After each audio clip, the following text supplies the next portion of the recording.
Siliguri corridor, যাকে বলা হচ্ছে চিকেন নেক। পূর্বে নেপাল, পশ্চিমে বাংলাদেশ, মাঝখানে খুব সংকীর্ণ একটি অংশ ভারতের নিয়ন্ত্রণে। এতটাই সংকীর্ণ অংশ যে একটু কল্পনার চোখে দেখলে ম্যাপে এটাকে মুরগির ঘাড়ের মতো দেখায়। মুরগির ঘাড় মটকে দিতে পারলেই শরীর থেকে মাথা আলাদা হয়ে যাবে। আর তাই তো ভারতকে চাপে রাখতে এই মুরগির ঘাড়কে নিশানা করে রেখেছে চীন। তবে রাজনৈতিক কৌশলগত কারণে গুরুত্বপূর্ণ বিষয় এখন চিকেন নেক। আর এই চিকেন নেক আক্রান্ত হলে শুধু ভারত নয়, সংকটে পড়বে বাংলাদেশও। প্রভাব পড়তে পারে নেপাল, ভুটানেও। ভারতের সাবেক পররাষ্ট্র সচিব হর্ষবর্ধন সিং তার একটি কলমে বলেছেন, এটি শুধু ভারত নয়, বাংলাদেশ, নেপাল, ভুটানের জন্য একটি ঐতিহাসিক সংযোগ স্থল। বিশ্লেষকরা বলছেন, চীনা সামরিক বাহিনী মাত্র 130 কিলোমিটার এগিয়ে গেলেই পশ্চিমবঙ্গের একাংশ, উত্তর পূর্বাঞ্চল রাজ্যগুলো থেকে বাকি ভারত পুরোপুরি বিচ্ছিন্ন হয়ে যেতে পারে। সেই সাথে ভুটান থেকেও বিচ্ছিন্ন হয়ে যেতে পারে ভারত। প্রভাব পড়তে পারে বাংলাদেশেও।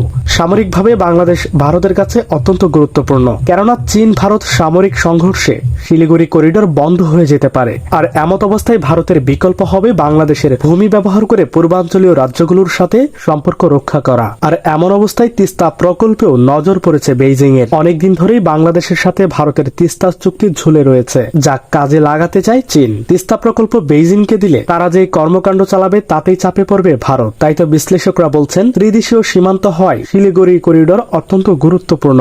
আর এই করিডোরকে ঘিরে কোনো সংঘাতময় পরিবেশের সৃষ্টি হলে এর সীমান্ত ঘেঁষা দেশগুলোতে এর প্রভাব পড়তে পারে। আর এজন্যই যে কোনো সংঘাত এড়িয়ে চলার অবস্থানে বাংলাদেশ রয়েছে এবং থাকবে। আর এটি বাংলাদেশের বর্তমান কৌশলগত অবস্থান।